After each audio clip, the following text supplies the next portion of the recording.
Okay, so what's going on, guys? It's GPH Streams here, and welcome back to the 7 Nights Idol Adventure. So most players and new players kept asking what would be the top units or top DPS units together with Highlord Teo. So today we'll be talking about the top 7 best DPS units together with Highlord Teo alone. Take note, Highlord Teo. So before we proceed, let's review first the skills description of this Highlord Teo. So if we'll take a look at this, for example, the active skill, we have here the half health, and this is the most important buff of Highlord Teo.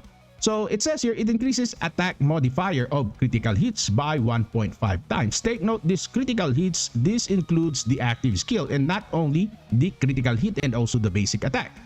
So it says here it increases damage taken by 30%. So this is for the buff of all allies. But the most important here when we speak about the DPS, the increase in attack modifier by critical hits by 1.5 times. Okay, so number 1, the best DPS unit together with Highlord Teo, that would be Melia, guys. So if we'll take a look at the skills of this Melia, but before we proceed to that skills, we must take a look at this. For example, we have here the attack speed that is 200. This attack speed is freaking important, guys, because this attack speed, the skills, the basic attack and crit hit attack are always dependent on this attack speed. So if we'll take a look at this and review the basic attack, we have here 600% of attack to the target. And then if you will take a look at this, for example, the crit hit attack, it deals crit hit damage equal to 600% of attack to the target. And the most important buff here, or self buff for this Melia, that would be the shiny crystal skill. That increases the final attack by 30%. And let's just ignore this reduction rate buff. This is a defensive buff, guys. Next, we have here an allied buff. It increases final bonus damage by 24%. And also, we can get here some debuff, or we can inflict some debuff, in which it decreases here the critical hit damage. Let's just ignore this one. We need to take a look at this one. We need to focus on this reduction rate by 24%. It reduces the reduction rate by 24%, and this is freaking important when we speak about DPS, guys. So that is the number 1 reason why for this critical hit attack. And next, that would be the active skill. When this active skill inflicts a critical hit or critical damage, you can multiply that by 4000% of attack, guys. And if you will take a look at this Radiant Guardian Dragon buff to the caster, okay, so it increases the attack speed. This is number 1. And we have here also an increase in critical hit rate by 24%. And also, we have here an increase in final critical hit damage by 24%. And this Crystal Dragon's Majesty buff is a buff to all allies. So the number 1 DPS unit, together with Highlord Teo, that would be Melia. Okay, the next best DPS unit together with Highlord Teo, that would be Gyarados, guys. So why is it that Gyarados? So if you take a look at this, for example, we have here some attack speed. Always focus on the attack speed, guys. We have here 200 attack speed. In the basic attack, we have here 500% of attack to the target. And next, the critical hit attack, it deals critical hit damage equal to 680% of attack and grants Ice Queen's blessing buff to the caster. So it increases bonus damage rate by 24%. And also, it can inflict some frostbite and increase final damage by 50%. Take note, this is freaking insane, guys. And next, we have here some Monarch's memories. It increases final bonus damage by 24%, and this is a buff to all allies. And then finally, on this crit hit attack, it decreases the critical hit rate resist, which is freaking insane, guys.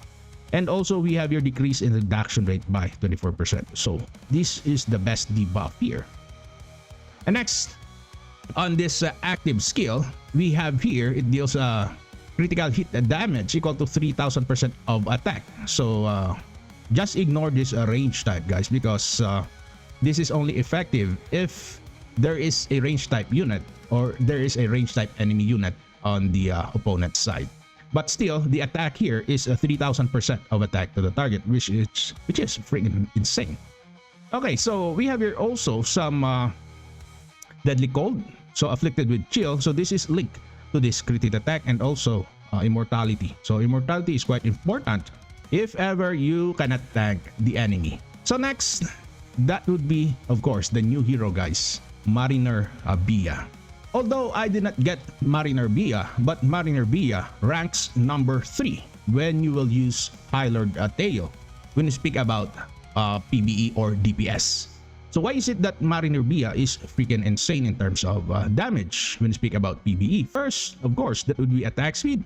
We have here some decent attack speed that is 200. And next, if we will check here the basic attack, we have here some decent basic attack that is 500% of attack to the target. And next, we have here some crit hit attack. It deals critical hit damage equal to 500% of attack to the target, and it can grant some Mariner buff to the caster, in which it increases the final critical hit damage by 24%, as well as the critical hit rate resist. Actually, we will take here only this critical hit damage, guys, because we are speaking about PvE or DPS. And next, we have here the Anchor of Judgment. This is freaking insane, guys. That increases the final defense by 50%, as well as it increases the damage taken of the enemy by 30%. So this is one of the reasons why this Mariner BIYA is freaking insane when we speak about damage in PvE. And next, finally, on the S active skill, we have here 3,500% of attack. So that is an AoE. And it says here it grants some blue butterfly buff that increases bonus damage rate by 24%, as well as we have here an increase in final bonus damage by 24%. So this is freaking insane too. Okay, so I really love this one also, that decreases the skill cooldown of range type units on your team. So all units, guys, have a skill cooldown that is 10 seconds. And if you have lots of range type units on your team, the skill cooldown will be reduced by 10%, and that would become 9-second cooldown, guys. Next, after this Mariner BIYA, that would be Phi, guys. Although Phi is a melee type unit, but apparently Phi deals some decent damage. So why is it that Phi deals some insane damage and also a very decent unit on PvE, especially as a DPS unit? So first, we have here some 166 attack speed, and this is already freaking nice. And if you'll check here the basic attack, we have here the same with other units previously that I've mentioned. We have here 500% of attack to the target. And then if you will check this crit hit attack, it deals crit hit damage equal to 800% of attack to the target, guys. Although we have here some 166 attack speed, if you will offset this one, making this, for example, 200 attack speed, and making this 800% to 600%, that is almost still the same, guys. And it says here it inflicts Undying Flame debuff to the enemy upon successful attack for 2 seconds, and grants some Agnes Spear buff to the caster. So we have here a decrease also in final defense by 50%.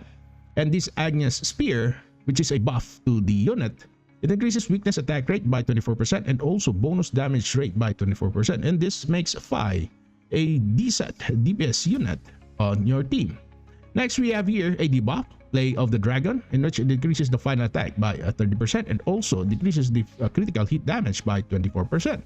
So this is freaking important, especially if the enemy is freaking strong when we speak about damage. So this is freaking important, guys. And Phi is considered also or equal to a support unit.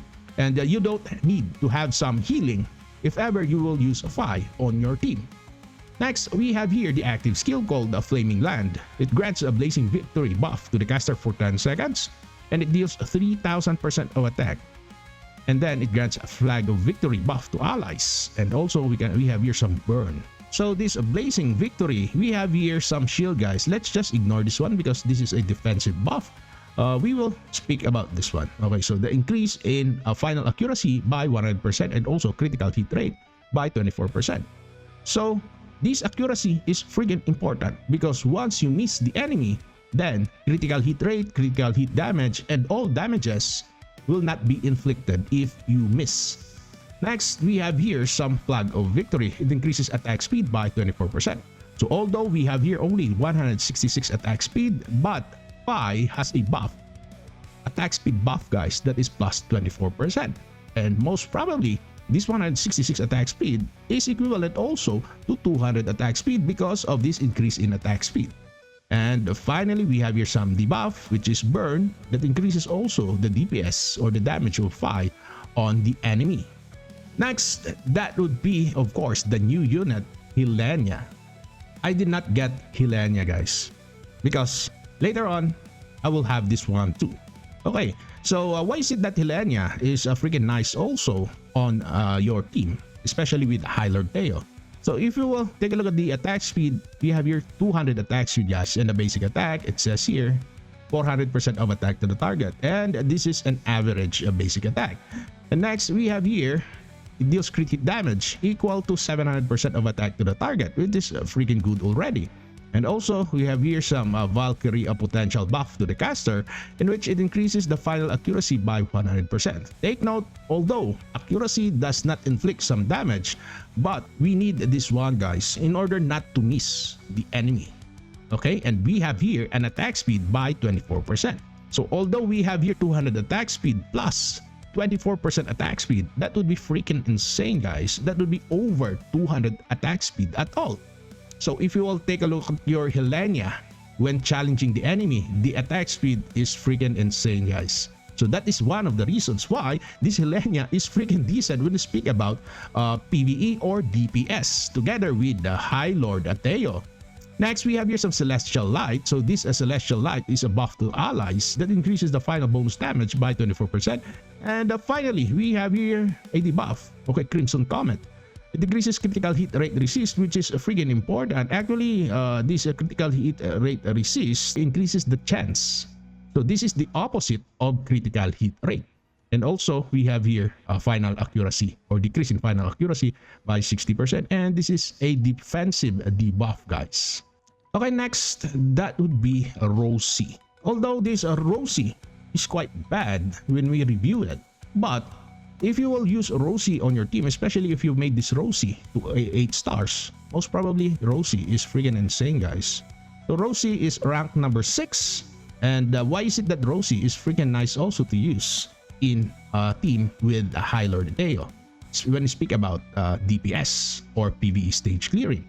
Okay, so still the same, guys. We have here some attack speed that is 200. This makes Rosie quite nice on PvE stage clearing. So if you will take a look at this basic attack, we have here some 400% of attack to the target, which is an average. And then we have here some critical attack in which it deals critical hit damage equal to 700% of attack to the target. And we have here Blessing of the Dead buff to the caster. So it increases critical hit rate by 24%, critical hit damage by 24%, and also the final bonus damage by 24%. So this is freaking insane. The only downside of this Rosie is that because he is a melee type unit. So most of us have a buff on range type unit. So that is the reason why when we rank this Rosie, he ranks quite low, guys, because of the buff coming from our Highlord. So my Highlord has a range attack buff. So that is the reason why this Rosie is not affected by that buff because she is a melee. And next, we have here Holy Prayer. So it increases the final attack by 30%, which is freaking insane. We have here also critical hit rate by 24%. This is a buff to all allies. And we have here, this is a freaking nice debuff, guys, that decreases reduction rate by 24% and also the final accuracy by 60%. So this is a defensive debuff.